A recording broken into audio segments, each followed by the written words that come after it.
શિયાળામાં ઠંડી વધતા તસ્કરો બેફામ બની ગયા છે. તસ્કરો હવે પોલીસને ફેંકી રહ્યા છે પડકાર. શિયાળો જામ્યો છે અને સાથે જ તસ્કરો પણ બેફામ બન્યા છે. અમરેલીના સાવરકુંડલાના પીઠવડી ગામમાં તસ્કરોએ મંદિરને નિશાન બનાવ્યું.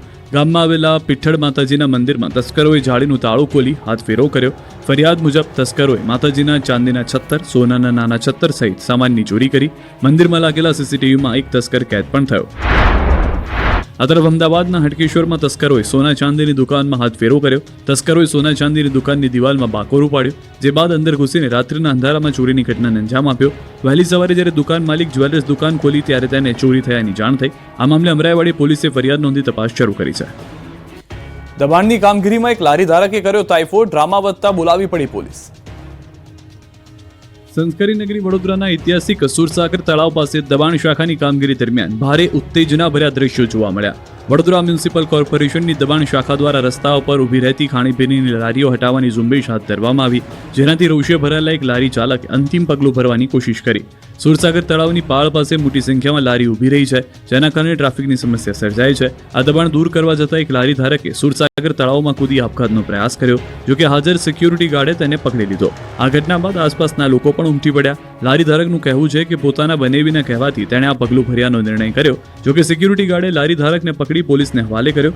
મનપાની કાર્યવાહી સમયે લારી ધારકના આ તાઇફા ટોક ઓફ ધી ટાઉન બન્યા હતા.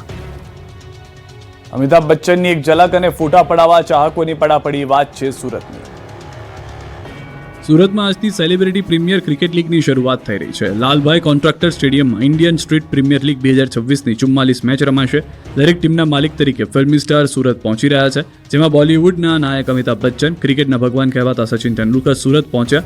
ISPLની ઓપનિંગ સેરેમનીમાં તમામ હાજર રહેશે. બીજી તરફ શહેરના કાંસા રિવેરા બિલ્ડિંગમાં અમિતાભ બચ્ચન મહેમાન બન્યા. કાંસા રિવેરામાં બિઝનેસમેન સુનિલ શાહના ઘરે અમિતાભ બચ્ચન આવ્યા હતા. એ દરમિયાન અમિતાભ બચ્ચનને જોવા મોટી સંખ્યામાં લોકોની પડાપડી જોવા મળી. ભારે ભીડના કારણે એન્ટ્રી ગેટનો કાચનો દરવાજો તૂટી ગયો. કેટલાકને નાની મોટી ઈજાઓ પહોંચી. સુરક્ષાના ભાગરૂપે પોલીસની ટીમ પણ હાજર જોવા મળી. અમિતાભને જોવા માટે અને ફોટા પડાવવા માટે ચાહકોની એટલી ભીડ થઈ ગઈ કે રેસિડેન્સીનો પ્રવેશ કરવાનો મેઇન કાચનો દરવાજો તૂટી ગયો. ત્યારબાદ અમિતાભ બચ્ચનને ભીડ વચ્ચેથી બહાર કાઢીને હોટલ રવાના કરવામાં આવ્યા હતા. કચ્છ બાદ હવે રાજકોટની ધરા ધ્રુજી. એક જ દિવસમાં 11 ભૂકંપના આંચકાથી દહેશતનો માહોલ. રાતથી અત્યાર સુધીમાં 6 આંચકા આવેલા છે. અહીંયા ઘણો ડરનો માહોલ છે. નાના નાના બાળકો ડરી ગયા છે. બધા બહાર નીકળીને બેઠા છે અને અહીંયા ટીમ અલર્ટ કરવા પણ આવેલી છે. કચ્છમાં એક દિવસમાં 17 ભૂકંપના આંચકા બાદ ફરી એક વખત ગુજરાતની ધરા ધ્રુજી છે. રાજકોટ જિલ્લામાં એક જ દિવસમાં 11 ભૂકંપના આંચકાથી ભારે દહેશતનો માહોલ છવાયો. રાજકોટના જેતપુર, ઉપલેટા, ગોંડલ પંથકમાં ગઈકાલ સાંજથી લઈને વહેલી સવાર સુધી સતત ભૂકંપના આંચકા અનુભવાતા લોકોમાં ભયનો માહોલ છવાયો. ગઈકાલે સાંજે પહેલો આંચકો નોંધાયા બાદ બપોર સુધી ભૂકંપના આંચકા અનુભવાયા. આજની વાત કરીએ તો આજે સવારે 6:19 પહેલો 3.8ની તીવ્રતાનો આંચકો આવ્યો હતો, જે દિવસનો સૌથી વધુ તીવ્રતાનો આંચકો હતો. જ્યારે સવારે 11:41 અને 11:44 સૌથી ઓછો 2.6ની તીવ્રતાના આંચકા આવ્યા હતા. જોકે સદનસીબે કોઈ જાનહાની કે મોટી નુકસાનીના સમાચાર આવ્યા નથી, જેથી લોકોએ રાહતનો શ્વાસ લીધો. આ તરફ વિદ્યાર્થીઓને સલામતી ધ્યાનમાં રાખીને ધોરાજી અને જેતપુરની તમામ શાળાઓમાં રજા જાહેર કરવામાં આવી.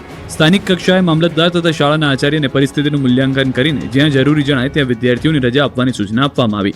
સાથે શિક્ષકોને શાળામાં હાજર રહેવા જણાવવામાં આવ્યું છે. જો કોઈ બિલ્ડિંગને નુકસાન પહોંચ્યું હોય તો ત્યાં વિદ્યાર્થીઓને બેસાડવામાં નહીં આવે.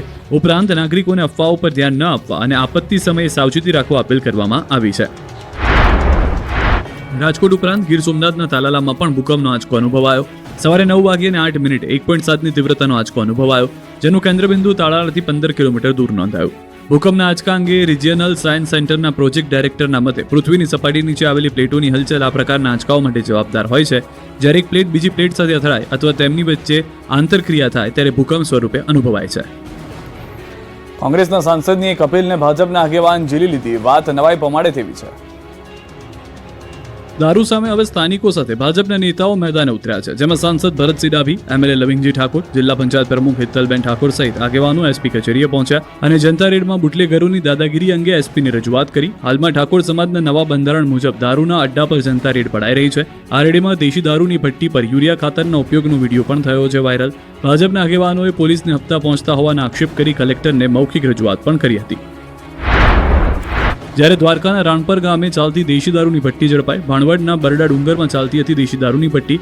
એલસીબીએ દરોડા પાડી 1 લાખથી વધુનો મુદ્દામાલ જપ્ત કર્યો. પોલીસે દરોડા પાડતા આરોપી થયો ફરાર. પોલીસે ફરાર આરોપી સામે ગુનો નોંધી તપાસ વધુ શરૂ કરી છે. તો વડોદરામાં દારૂ હેરાફેરી માટે બુટલેગરનો વધુ એક કિમિયો નિષ્ફળ થયો. બુટલેગરો બાઇકની અંદર ચોરખાનું બનાવી કરતા હતા હેરાફેરી. જ્યાં જાણી પોલીસે દારૂની હેરાફેરીના બુટલેગરનો કિમિયો નિષ્ફળ બનાવ્યો. વડોદરા મનપાને બગાસુ ખાતા મળ્યું પતાસું. પાણીપુરીની તપાસમાં મળ્યો અધધ મીઠાઈનો જથ્થો. ડબલ ઋતુના મારથી મચ્છરજન્ય અને પાણીજન્ય રોગચાળાએ માજા મૂકી છે. રાજ્યના ઘણા શહેરોમાં સ્થિતિ છે, જેને લઈને મહાનગરોમાં વિશેષ તકેદારી રખાઈ રહી છે. વડોદરામાં પાણીપુરીની તપાસ કરવા ગયેલા તંત્રને બગાસુ ખાતા પતાસું મળ્યું અને લાખોની કિંમતની અખાદ્ય મીઠાઈનો જથ્થો ઝડપાયો. જેમાં ગોડાઉનમાંથી 13,000 કિલોથી વધુ અખાદ્ય મીઠાઈનો જથ્થો મળ્યો. ખોડિયારનગર ખાતે મહાનગરપાલિકાની ટીમ પાણીપુરી અંગે તપાસ કરવા ગઈ અને તે સમયે અખાદ્ય મીઠાઈ મળી હતી. જેમાં લવલી સ્વીટના ગોડાઉનમાં તપાસ કરતા મોટી માત્રામાં અખાદ્ય મીઠાઈ મળી આવી હતી. સાથે જાંબુના લેન્ડફિલ્ડ સાઇટ ખાતે આ મળેલી અખાદ્ય મીઠાઈનો નાશ કરાયો. જેમાં 700 kilo kaju katli, 8,000 kilo peda, 2500 kilo barfi, 700 kilo laddu સહિત 7.5 લાખ કિંમતની મીઠાઈનો નાશ કરાયો. મીઠાઈનો નાશ કરવામાં ખોરાક શાખાને 10 કલાકનો સમય લાગ્યો. આ તરફ વડોદરા મહાનગરપાલિકાની ફૂડ વિભાગની ટીમે શહેરના ફતેપુરા, કુંભારવાડા સહિતના સ્થળે પાણીપુરીના 26 યુનિટ પર ચેકિંગ શરૂ કર્યું. જેમાં ફૂડ વિભાગે 67 કિલો અખાદ્ય જથ્થાનો નાશ કર્યો.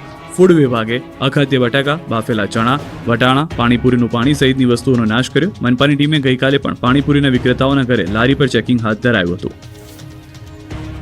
ગાંધીનગરમાં કોંગો ફીવરનો કેસ નોંધાયો તો બનાસકાંઠામાં ઓરી અંગે સર્વેલન્સ. ગાંધીનગર જિલ્લામાં કોંગો ફીવરનો કેસ નોંધાયો. પિંડારડાના ગામમાં કોંગોનો પ્રથમ કેસ નોંધાયો. પિંડારડાના રહેવાસીને કોંગો ફીવર પોઝિટિવ આવતા અમદાવાદની ખાનગી હોસ્પિટલમાં દાખલ કરાયા. પિંડારના ગામમાં 2 આરોગ્યની ટીમ ડિપ્લોય કરવામાં આવી. સાથે પશુપાલન વિભાગ પણ થયું સતર્ક. સર્વેલન્સ, દવાના છંટકાવની કામગીરી હાથ ધરાઈ. તો કોંગ્રેસના પ્રદેશ પ્રમુખ અમિત ચાવડાએ દર્દીઓ સાથે મુલાકાત કરી. આ તરફ બનાસકાંઠાના ધાનેરામાં ઓરીના કેસ અંગે આરોગ્ય વિભાગનું સર્વેલન્સ. ઓરીના અગાઉ 9 કેસ પોઝિટિવ અને 34 કેસ શંકાસ્પદ આવતા આરોગ્ય વિભાગ એક્શનમાં. ધાનેરામાં ગાંધીનગર આરોગ્ય વિભાગની ટીમોએ તપાસ હાથ ધરી. આરોગ્ય કમિશનર સહિત જિલ્લા આરોગ્ય વિભાગની બેઠક પણ યોજાશે. ઓરીના કેસને લઈને સ્થિતિ પર સંપૂર્ણ નિયંત્રણ લાવવા માટે આરોગ્ય વિભાગની સ્થાનિક તંત્ર સાથે બેઠક. રોગચાળાએ માજા મૂકી છે તેવા સમયે સુરત મહાનગરપાલિકાએ બુદ્ધિનું પ્રદર્શન કર્યું. ગટરની ચેમ્બર સાથે પીવાના પાણીની લાઈન નાખી દીધી હતી. લિંબાયત ઝોનના સોનિયાનગરમાં લોકો પરેશાન. સ્થાનિકોએ સોશિયલ મીડિયા પર વિડીયો કર્યો વાયરલ વિડીયો થતાં સીએમઓએ પાલિકા સામે માંગ્યો ખુલાસો. આદેશ બાદ મનપાએ લાઈન અલગ કરી. આ વિસ્તારમાં 1 વર્ષથી ખોદકામ અધૂરું પડ્યું છે. અમદાવાદ શહેરમાં પાણીજન્ય રોગચાળો રોકવા મહાનગરપાલિકાનું આરોગ્ય વિભાગ એક્શનમાં. ઝુંબેશ અંતર્ગત શહેરભરના પાણીપુરી સ્ટોલમાંથી પાણી તથા ચણા બટેકાના 756 જેટલા નમૂનાઓ લેવાયા. આ નમૂનાઓની રાસાયણિક તથા બેક્ટેરિયોલોજીકલ ચકાસણી કરવામાં આવશે. જેમના નમૂનાના પરિણામો અસુરક્ષિત આવશે તેમના વિરુદ્ધ કડક કામગીરી હાથ ધરવામાં આવશે. આ સાથે તમામ સ્ટોલ ઉપર ક્લોરીન ટેબ્લેટ્સનું વિતરણ કરવામાં આવ્યું. મિશ્ર ઋતુના કારણે જામનગરમાં વકર્યો રોગચાળો.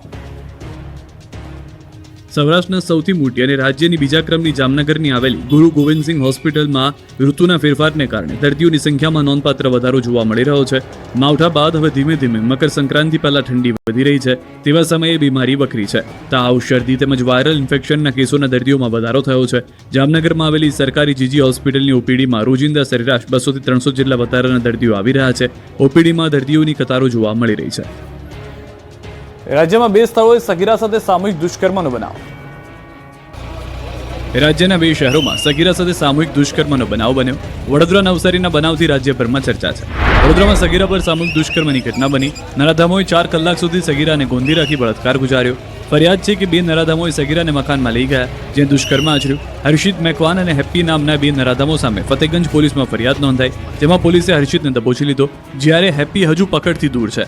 આ તરફ બનાવ બાદ પીડિત સગીરાને મેડિકલ તપાસ માટે હોસ્પિટલ ખસેડાઈ, જ્યાં પીડિતાના સ્વજનોએ હોસ્પિટલ બહાર હોબાળો કર્યો. સ્વજનોનો આક્ષેપ હતો કે પોલીસ આરોપીઓને બચાવવાનો પ્રયાસ કરી રહી છે અને કલાકો સુધી પોલીસે કાર્યવાહી ન કરી હોવાનો પણ આક્ષેપ કર્યો.